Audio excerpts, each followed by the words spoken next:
الوجود را پوری ورشی جون می نور هم سوسکور شي چلا چار پجڑا وینم چه غم خوار پجڑا وینم اوخ کے سترگو کے مڈن شي غم می سم پزڑا را پنشي خدای دا زما ایمان دے ستا بندا ملا کزان دے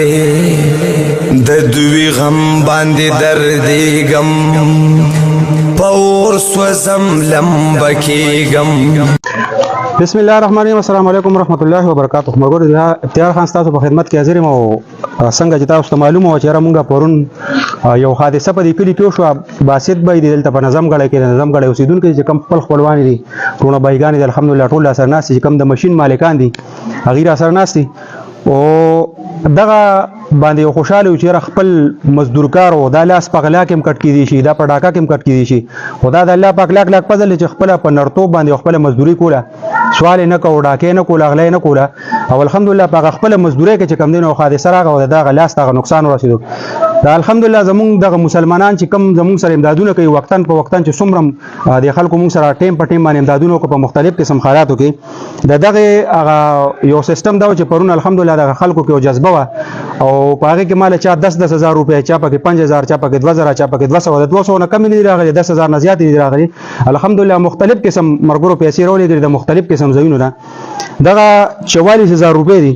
او دغه باسط به د مزدوري لپاره چې کم څنګه د مزدوري خراب شو یا د چې د مزدوري نه د پیل خاله وته ان شاء الله مزید به ته کوشش کوو چې را کدا چې زمونږ د طرفه داسې مضبوط پیکج راغی یا داسې د روزګار لپاره سره ان شاء الله غو متکو پیل خال چې د کم د مزدوري کم سیستم هغه خراب شو د ماشين مالکان اکثر یو خلک یو خبره کوي چې ماشين چې کم ذمہوار دي نو ذمہوار دی غي به علاج کوي ان شاء الله که په 10 لک لګي که 15 لک په لګي ارسونه چلېږي د علاج پورې به ان شاء الله غي علاج هم جاری دا غي نه علاوه شکر الحمدلله چې کوم مرګور موږ ته پیسې والا کړې وي دا د دې پیسې د دې امانت 44,000 روپے دا کاکا والا ته مامای کنه دا د سلور زرو رسید دی کاکا دې تا ګورم دا 1 2 3 4 5 6 7 8 9 10 11 12 13 14 15 16 17 18 19 20 21 22 23 24 25 26 27 28 29 30 31 32 33 34 35 36 37 38 39 او دا 40 41 42 43 او دا 44 کاکا دا سلور روپے دي. تاسو ټول خلکو ته پته را پیسې زما خپل نه تا چې چا پیسې دي چې د خپل بچو د خپل رزق شو کولې دي او تاسو سره امداد کړي باقاعده ولا په جمع باندې دوا کوي او ان شاء الله مزید بم کوشش کوو چې تاسو کمی پیسې وي هغه امانت باسط به تر ورسېدو ان شاء الله مزید بم کوشش کوو کوم سره الحمدلله دا شان چې تاسو مضبوط څه پیکج راغی یا د چې کم بیا سره روزګار کوي شو دا چې موږ تاسو مکم مناسبت الله پاک جوړ کو ان شاء الله په هغه روزګار بد تر روانو کو خیر چې دا کوم کړه دا یا چې دا مخصوص نه کی چې راځو په لاس باندې کنډم الله پاک دا پیسې په هغه کې په کار کې چې په کم ځای کې اړه لري